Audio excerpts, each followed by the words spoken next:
पत्रकार योग कल्याण समिति आप सभी पत्रकार साथियों की समस्याओं को लेकर दिन रात कार्यरत है।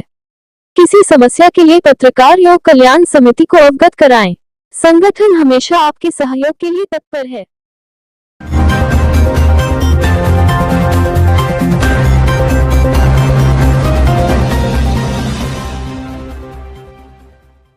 विद्यार्थी केंद्रित शैक्षणिक परिवेश में शिक्षकों की भूमिका है महत्वपूर्ण। प्रोफेसर पीके मिश्रा। एसएमएस वाराणसी में 7 दिवसीय फैकल्टी डेवलपमेंट प्रोग्राम की शुरुआत हुई। इस 7 दिवसीय एफडीपी का मुख्य विषय advanced analytical tool for effective research है। 7 दिवसीय एफडीपी के उद्घाटन सत्र में बतौर मुख्य अतिथि आईआईटी बीएचयू के प्रोफेसर पीके मिश्रा व वरिष्ठ अतिथि गुरु गोविंद सिंह इंद्रप्रस्थ विश्वविद्यालय की प्रोफेसर पूजा खत्री उपस्थित थी। अतिथियों का स्वागत करते हुए एसएमएस वाराणसी के निदेशक प्रोफेसर पीएन झा ने कहा कि इस 7 दिवसीय एफडीपी को बेहतर शिक्षण व अनुसंधान के मद्देनजर तैयार किया गया है। इससे शिक्षकों को तेजी से बदलते शैक्षणिक परिदृश्य से तादात्म्य बैठाने में सुविधा होगी। उन्होंने बताया कि एक अच्छे शिक्षक को अध्यापन के साथ साथ शोध परक दृष्टि को भी विकसित करना चाहिए। एफडीपी के उद्देश्यों को रेखांकित करते हुए प्रोफेसर झा ने कहा कि शोध में डेटा का सही तरह से उपयुक्त टूल के माध्यम से विश्लेषण करना अपरिहार्य है। इस एफडीपी से निसंदेह शिक्षक और शोधार्थियों में शोध हो सही दिशा में करने में मदद मिलेगी। स्टार न्यूज़ प्लस के लिए उत्तर प्रदेश के वाराणसी से रोहित सेठ की रिपोर्ट। आरोग्यम धन संपदा शत्रु बुद्धि विनाशाय दीप ज्योति नमोस्तुते नमोस्तुते। It is a mark of our undying tradition to invoke the Almighty at the beginning of an important event.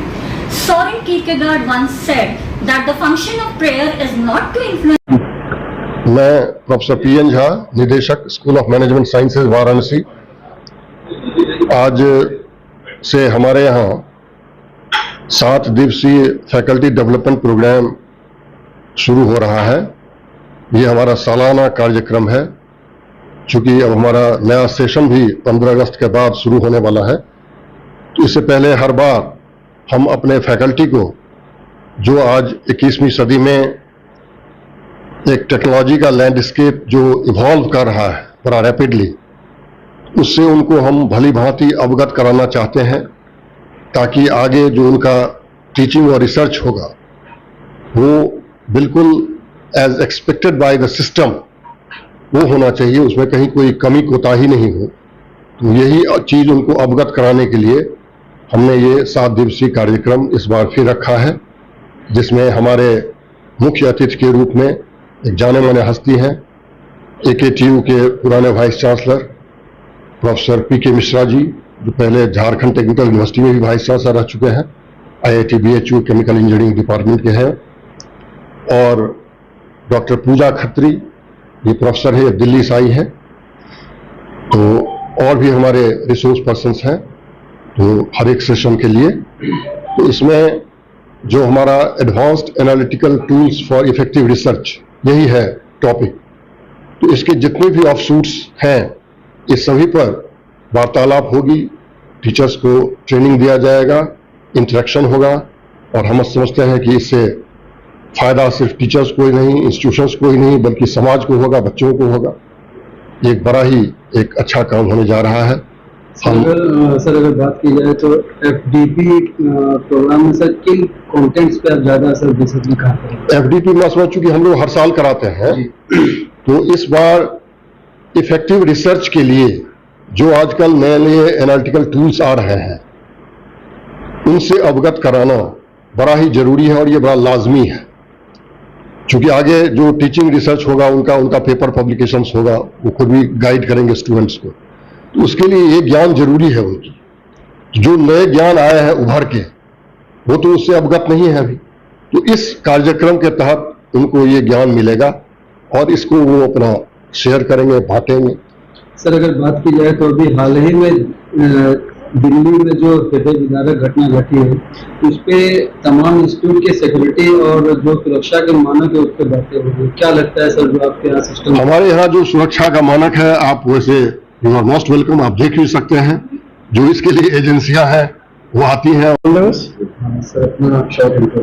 मैं प्रोफेसर प्रदीप कुमार मिश्र, मैं सीनियर मोस्ट प्रोफेसर हूँ केमिकल इंजीनियरिंग आईआईटी बीएचयू में, और पहले जैसा बताया जा चुका है 2 विश्वविद्यालयों में कुलपति भी रहा हूँ। तो थोड़ा बहुत प्रशासन से भी परिचित हूँ, शिक्षण से तो पिछले 30 सालों से ऐसे शिक्षक काम किया है।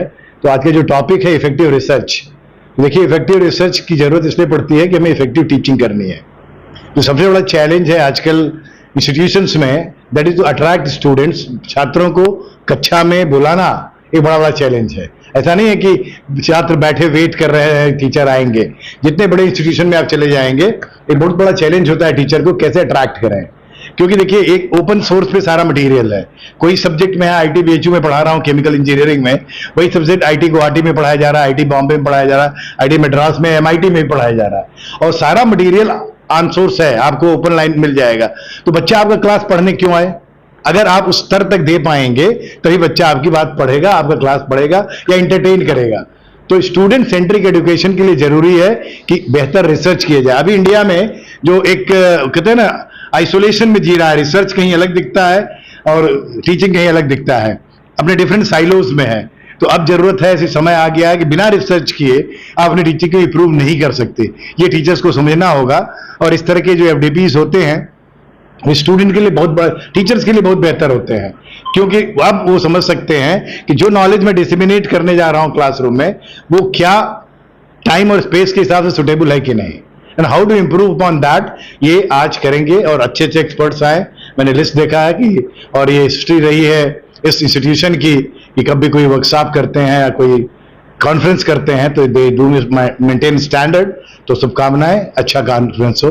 धन्यवाद। अभी आपने बताया कि ऑनलाइन सारे मटेरियल मिल जाते हैं पढ़ने के लिए, तो आपके लिए सर क्या है, ऑफलाइन बेटर है या ऑनलाइन? नहीं, बेटर की बात नहीं है। लड़के क्लासरूम में तब आएंगे जब जो ऑनलाइन मटेरियल अवेलेबल है उससे बेहतर ढंग से आप समझा सकें, उनको मटेरियल बेहतर दे सकें, उनको आनंद आए पढ़ने में, तब ना क्लासरूम में आएंगे। आप देखिए ना, बच्चे जाते हैं कि नहीं, स्पोर्ट्स एरिना में जाते हैं, कल्चरल प्रोग्राम में जाते हैं, लेकिन जब क्लासरूम में आना होता है तो ऐसा लगता है कि क्या यार कहाँ जाना है। तो वो शिक्षक और छात्र के बीच की जो दूरियां हैं उनको सिमटाने में इसका बहुत बड़ा रोल है कि हम इतना बढ़िया ढंग से मटेरियल दें, इतने नए ढंग से परोसें। मैं क्लास में आपको बताऊं, जब मैं पिछले साल लौट के आया वाइस चांसलरशिप 2 जगह करने के बाद, तो मुझे लगा जैसे मैंने पढ़ाना भूल ही गया। तो मैंने अटेम्प्ट किया कि यार चलते हैं, सबसे आसान तरीका है, पावर पॉइंट प्रेजेंटेशन में पढ़ाऊंगा, मटेरियल तैयार होगा, कोई टेंशन नहीं होगा। फिर मैंने देखा लड़के तो इंगेज ही नहीं हो रहे हैं। वो लड़के जो बीटेक करने आए आईआईटीज में, वो थोड़ा अपने को बेहतर समझते भी है, भी सिलेक्टेड लड़के होते हैं, तो उनको पढ़ाना एक कठिन चीज है। तो जहां पर भी जिस इंस्टीट्यूशन में भी अगर स्टूडेंट को अट्रैक्ट करना है तो आप